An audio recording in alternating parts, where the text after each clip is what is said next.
नमस्कार, मी गौरी सूर्यवंशी. एस मराठीमध्ये आपलं स्वागत. वळूया आजच्या बातमीकडे. सामूहिक जागरण गोंधळाची परंपरा चांदगुडे परिवाराच्या 10व्या पिढीकडून आजही कायम.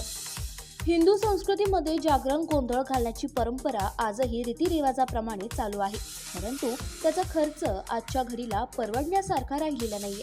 तसेच तो खर्च आज लाखोंच्या घरात जाते. या लाभवाट ठरलेले आहे ते इंदापूर तालुक्यातील म्हसोबावाडी येथील रहिवासी असणारे चांदगुडे परिवार.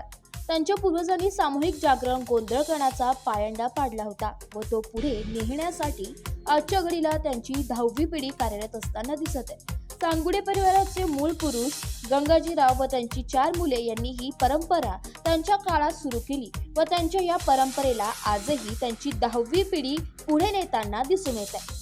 चांदगुडे परिवाराच्या 10व्या पिढीने दरवर्षाआड आपल्या कुलदैवताचा जागरण गोंधळ सामूहिकरित्या पार पाडण्याचा जणू काही संकल्प केला असल्याचा या कृतीमधून दिसत आहे.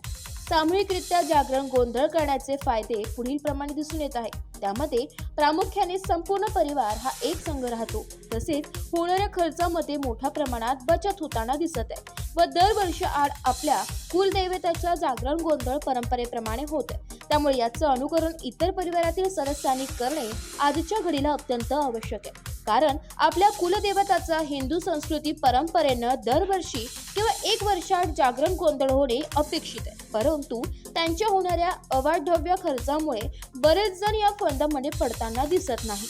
त्यामुळे त्यांच्या कुलदेवताचा जागरण गोंधळ विधिवतरित्या होताना दिसत नाही. त्यामुळे त्यांना आपल्या प्रपंचामध्ये अनेक गोष्टींचा सामना करावा लागत आहे.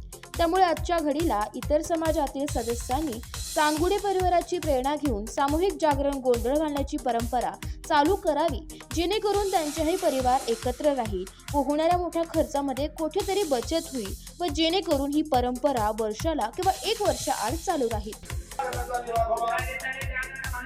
आपल्या चांदगुडे परिवार, संपूर्ण चांदगुडे परिवारांचा या म्हसोबा मंदिरामध्ये आपल्या देवस्थानामध्ये खंडेरायाचा जागर चालू आहे. चांदगुडे परिवारानं या खंडेरायाला 2 हात जोडले. मराठी न्यूज साठी प्रतिनिधी संजय चांदगुडे, इंदापूर. अशाच नवीन ताज्या घडामोडी जाणून घेण्यासाठी आमच्या एस मराठी न्यूज चॅनलला लाईक करा, शेअर करा, सबस्क्राईब करा आणि बेल आयकॉनला क्लिक करायला विसरू नका.